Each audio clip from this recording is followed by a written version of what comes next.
Not exactly how I thought we'd start today. Kind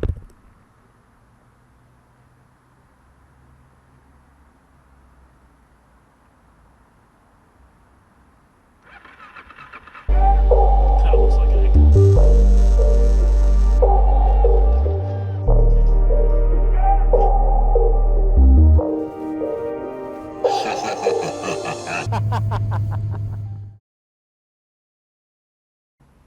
What's up, everybody? Welcome back to Make It and Break It.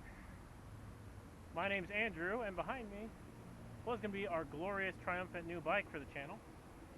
Some competition for the HyperTenere, but we didn't quite make it home. So my picking of good new bikes, we'll see how this actually looks in the dark. My picking of good new bikes is, and just good new vehicles in general, is still on par. And by par, I mean I can't pick them to save my life. This bike test rode great. Started overheating a little bit on the way home just because we got stuck in a bunch of traffic and they shut down the highway. So I turned it off and then it wouldn't turn back on. It'll crank, as you saw maybe in the opening clip or whatever, but she doesn't turn back on, and I'm not entirely certain why. So I don't know what we're gonna do.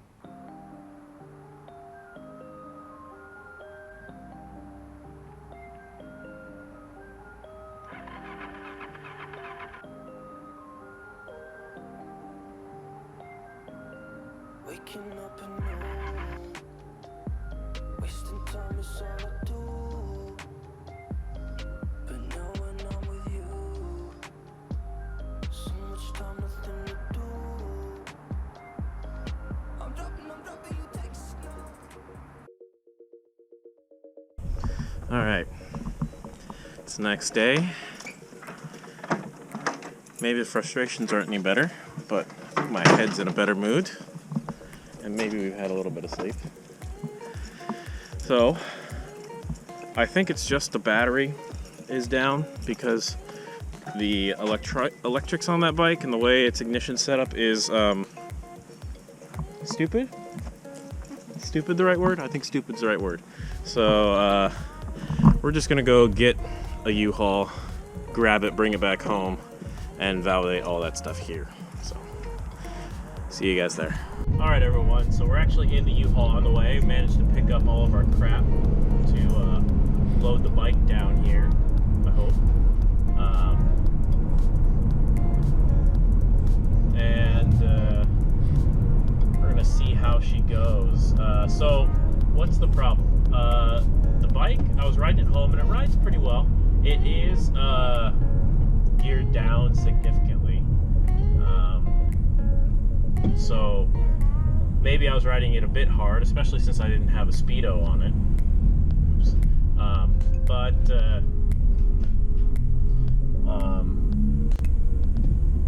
was riding it along, and then we hit a shutdown of I-5 South here in Seattle. Just coming into Seattle proper for I-5 South, and for those of you who are aware, right now there's basically ongoing minor protests and or construction. It's hard to tell with I-5, to be honest, in the Seattle area. So they occasionally stop traffic north and southbound in Seattle at night. So the bike is currently set up in kind of dirt bike form. So it's really set up to either be moving or be turned off. It's not really set up to idle there because it doesn't have a fan installed on the radiator, so it doesn't have the ability to force air over the radiator when it's just idling in traffic. And so I was riding it probably a little hard because I hadn't realized yet that it's geared down significantly, and so what happened was I've been riding it hard and we hit traffic, and the traffic was stopped as everyone tried to get off I-5 because they had closed it. And so my bike started immediately getting very hot, and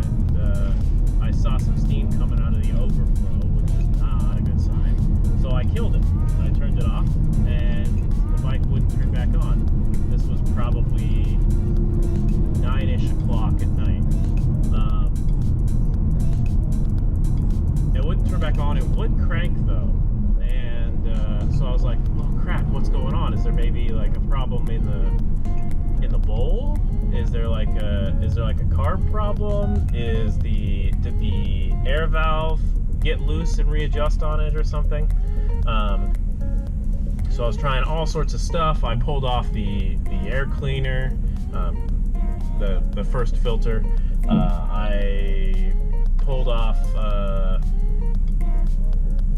bunch of stuff, and nothing seemed to work. The bike would crank, but it wouldn't fire. And then at the very end, after basically the battery was dead, at some point in there, I ended up calling Mrs. M&B and having her come bring some tools and other stuff to come and try and, well, maybe try and fix it. So I had to bring that, and that sort of worked. Not amazingly well, but it worked, and I could access the battery. And I was looking at it, and we were about to go move it around to try and jump it off the car, and I was like, okay, we'll try it once more. And I think I bumped the kill switch, and it fired up, and then it died because I had turned off the petcock in anticipation of trying to just like shove it in the back of the 4Runner. So I had it running and it died because I turned off the fuel. Really smart job, me. Way to go.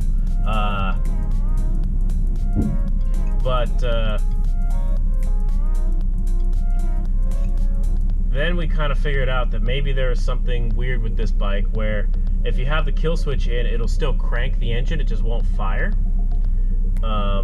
Which is very stupid, by the way. I've never had a bike, or anything really, that will crank but not fire based on a button. Usually you have to like specifically go pull a fuse or something like that in order to get that done. So I'm a little skeptical on the electrics of this bike, and I think I want to rewire it, which sounds horrendous.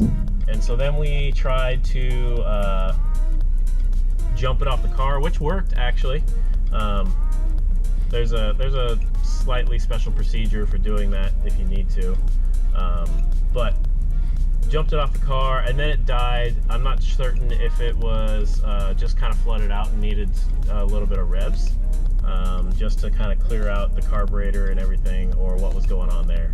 But it did start up basically immediately on the jump from the car, so that was a good sign that there's nothing mechanically wrong. It's just the electrical of this bike is a mess. So I have the trailer, or the van here. This one's got a cargo van from U-Haul, and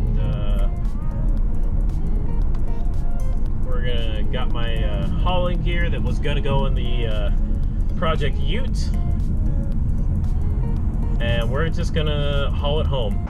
Okay, you can see we're parked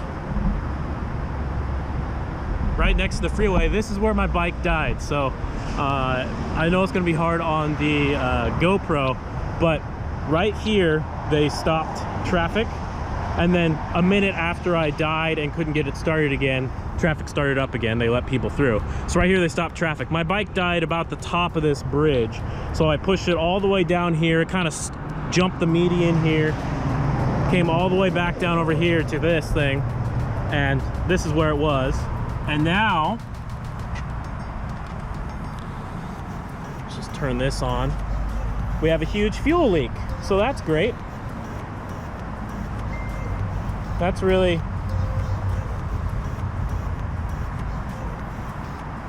awesome. So we probably want to try and fix that before. Looks like it's leaking right from this fitting.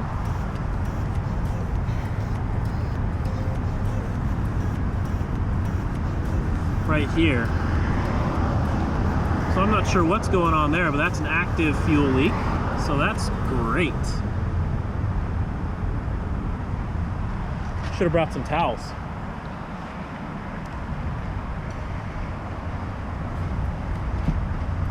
Anyway, we'll get this thing moved.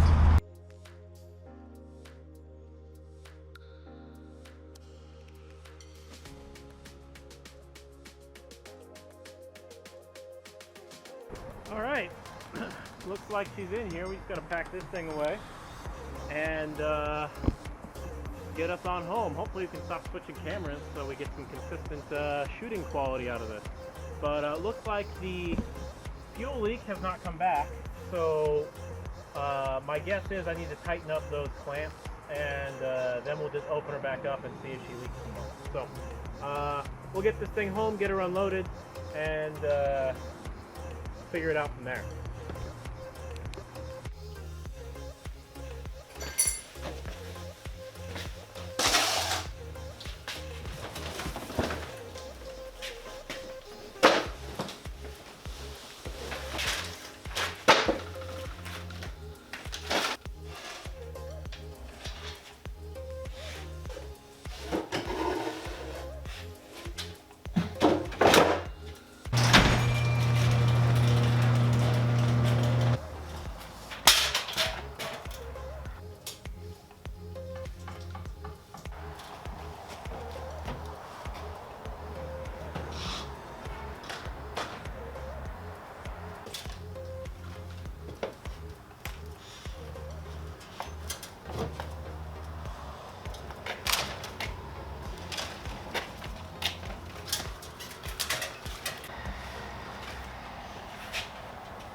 Whew. At least this bike's light. Holy crap.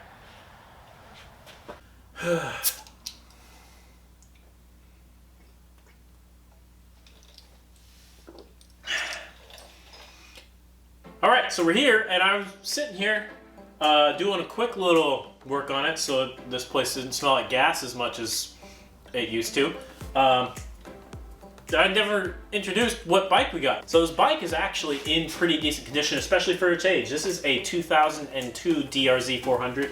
I think it started out life as the E model, just kind of based on some of the accessories that are on it. But it's certainly street legal now. I have the road title and everything else, so that's good. But it's in really good condition. The owner took really good care of it, and it looks like he got it from a friend who previously took really good care of it. They did make some interesting choices for wiring and startup procedure, which I think are suboptimal for actual good enduro riding. The thing that caused me my issues last night, which I think was this kill switch being in the wrong position, and the bike requiring to be in neutral in order to start. Like, you can't just start by pulling in the clutch. The bike has to literally be in neutral to start. Those things are a huge detriment off-road when you might be on a hill picking this thing up, hand on the front brake, hand on the clutch. You don't want to be fiddling around trying to find neutral just to start the bike, and maybe you knock this, you accidentally hit this kill switch, and you're screwed. So, and then you have to drop the bike again and check all the things, and you pick it back up. Like, it could be a huge problem. So we're gonna have to fix some of that, because that's just not something that I want off-road, nor do I want Mrs. M&B to have to deal with that. Because this bike, this DRZ-400, is really intended to be her bike for the most part. I mean, I'm gonna ride it. It's gonna be a much more dirt-oriented dual sport for me. It'll be something I can take out to the local trails and still survive some highway miles to and from. But really, it's supposed to be her bike, so she can go out and ride with me when we go ride on dirt trails and stuff like that. I'm probably going to take it out and run it up against the HyperTenere just to see what the difference is between a dirt-oriented dual sport and what I imagine is going to be more of an adventure, small adventure bike-oriented sort of dual sport type thing that the Yamaha is. But that sort of starting procedure is absolutely the thing that will get a new rider in trouble. Whether they're, you know, stopped on a hill, or because there's already enough going on for a new rider, like getting used to front brakes and clutching and starting on hills, especially in Seattle, or you know, just moving around and your arms aren't really used to moving around on a bike. All the stuff that comes with getting used to a bike and getting used to riding motorcycles, adding on to it weird finicky electrical problems, not even electrical problems, weird finicky electrical requirements to start the bike in a, not even a panic situation, but in an unusual situation would just get a new rider in trouble. So we're going to need to fix that. But that, I'm not going to do that this episode. This episode is mostly getting here. I didn't actually expect to film this episode, but when we broke down on the side of the road, I figured it'd be funny to show just how terrible my vehicle buying experiences usually go. And this is easier than some of them, right? So, but the bike's in really good condition. It even has this upgraded leather seat. Very nice, actually. I really do like this seat. I wonder if we maybe put this bike into maybe a different than a yellow and black color scheme, if that seat might go even a little bit cooler. Maybe put it in like to a green, like a forest green color scheme. I think it'd look really cool with this seat. I don't know. Let me know in the comment section down below if you want me to change this bike up color-wise. I'll paint the tank if I have to. But bike's in good condition. We actually have a full spare set of plastics and the original tank. I wouldn't go back to the original tank because this one is bigger and better. But the spare plastics have some scratches, which make it really great dirt plastic if we know we're going to go out and ride some dirt. Swap the plastics over. You can beat those ones up and you're not really worried about it. So I did want to cover the one problem I've found on this bike so far. The electrical stuff is just something I'm going to have to get used to and fix on this bike. And we're going to have to get a speedo at some point so that, you know, Mrs. M&B can ride properly. She doesn't have enough miles under her belt yet to really do a just ride by the seat of your pants sort of with traffic and understand how fast you're going sort of thing on a motorcycle. Everything just seems very fast when you're new. So we do want to get her a speedo so she understands how fast she's going. But other than that, the only problem I've found so far was that fuel leak I showed you earlier. And that was right down here. I've got petcock turned off right now. Right down here, there's a little jumper hose between the petcock and the carburetor. And that jumper hose, I think, feeds the carburetor, injects and stuff and everything. But when I got to it today, it was leaking out of this top fitting up top here.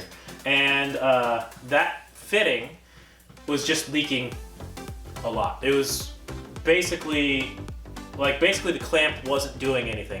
The bike was leaking past the hose onto this barb fitting that's on the end here, but the clamp was not providing any additional clamping force to seal that hose. So it was just leaking by the clamp like nothing. So I didn't actually have, these are the wrong size for all the wrenches I brought, but I was able to kind of get it to seat a little bit better. Just by hand and wiggling it around and moving the clamp just a little bit to kind of just seat it in properly. In which case, probably this lower connection started leaking horribly. I think I had the bike petcock turned off, but even if I didn't, I had turned it on and off a bunch of times in the previous night. So, but at that point, with the lower connection fitting, I turned the bike petcock off again, and the bike stopped leaking. So. Basically, if it's not leaking from your tank, you can turn the petcock off and stop the leak, and then you'll be able to fix it later. So I got it back in here, and when I checked out these couple hose clamps, they were loose. Like, I could spin them by hand without trying too hard on these connections here on the petcock and on the carburetor, which means they're basically not doing anything. These types of connections, you really need to have them tight because they've got to seal over that flare. And these hoses are very flexible, and so if you don't tighten them down and compress them to seal them a lot like you would seal maybe like an O-ring or a flat gasket, if you don't compress them, which is what causes all those sealing types to seal, then it's just going to leak by. It's just going to constantly leak by. I was smelling a little bit of fuel last night, so maybe the ride shook it. I'm not sure. I don't think this bike had been ridden very much recently, so maybe the ride and the heat and everything else just kind of shook these things loose. So I tightened them back down now, and we're gonna let this thing charge up a little bit on the battery tender, because we killed the battery last night trying to fix it, and then go ride it again and see if that fuel problem comes back. This time I'll actually bring the correct tools to fix it. But otherwise, this bike's in really good shape. So that little fuel leak fixed, which I don't know if it was going to happen last night. It might have if everything were to keep going the way it was. Maybe it's a good thing I just gave up and got the van this morning. So that's fixed, and the bike's here now, and I can now go do a bolt by bolt check of everything, which we'll do later, because I think I want to go through and check some of the common problems that happen with these bikes, and I'll show you guys all that. Make sure that's all good. So we're going to wait a little bit, see if we can't figure out how to start this bike again properly.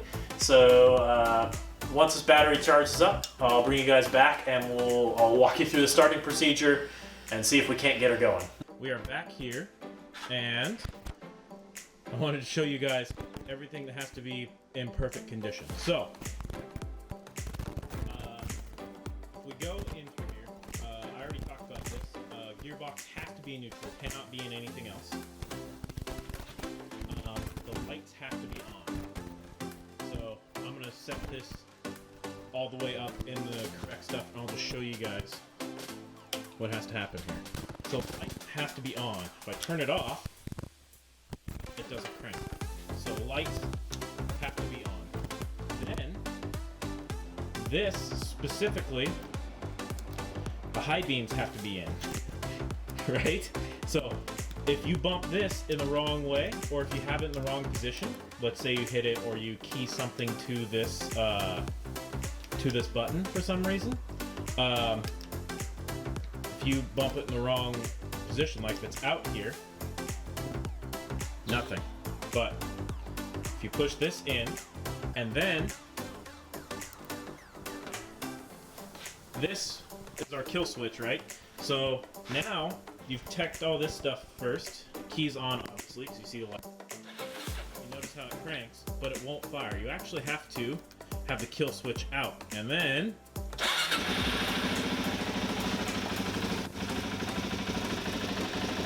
she fires right up.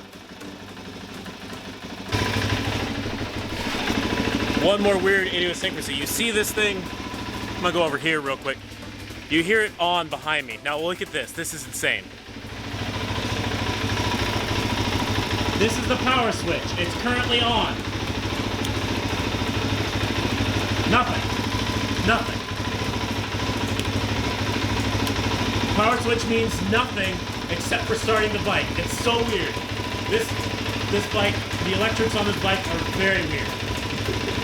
Alright, so I did want to shoot a stock bike to show you just how weird that bike's electrics are. So this is a stock 99 Yamaha R6. The only thing I've changed is the bike headlight stuff, which you guys have seen. If not, check here or wherever the thing's going to show up. But currently off, right? So what I'm going to do is I'm specifically going to kill the kill switch. Notice, turn it on. Everything turns on like normal. No, I don't have all the electrics plugged in, so this stuff would normally turn on and this would sweep and stuff like that. So turn it on, kill switch in, bike doesn't crank. This happens on every motorcycle I know of. Bike doesn't crank. Turn this here. Now you see, you heard that. I don't know if you can hear that, but that was the fuel pump priming. The fuel pump, the starter motor and everything is keyed to this, whereas on this bike, the only thing that seems to be keyed to the kill switch here is ignition. I think the spark plug is keyed to this because everything else seems to move, or maybe it's the fuel pump. I'm not certain. But this one, everything is controlled by the kill switch, so if you hit the kill switch, it kills everything. And then you can start it. Well, if you run the clutch, anyway. Are we out of the way?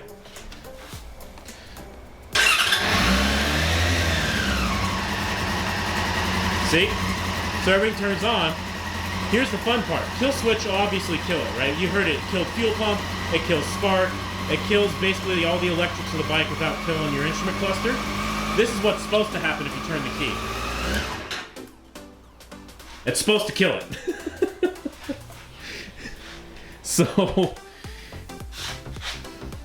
look, this is what happens when you make a dirt bike a street bike. You get weird electronics, but that's especially not optimal. So, yeah, just wanted to show you the difference here between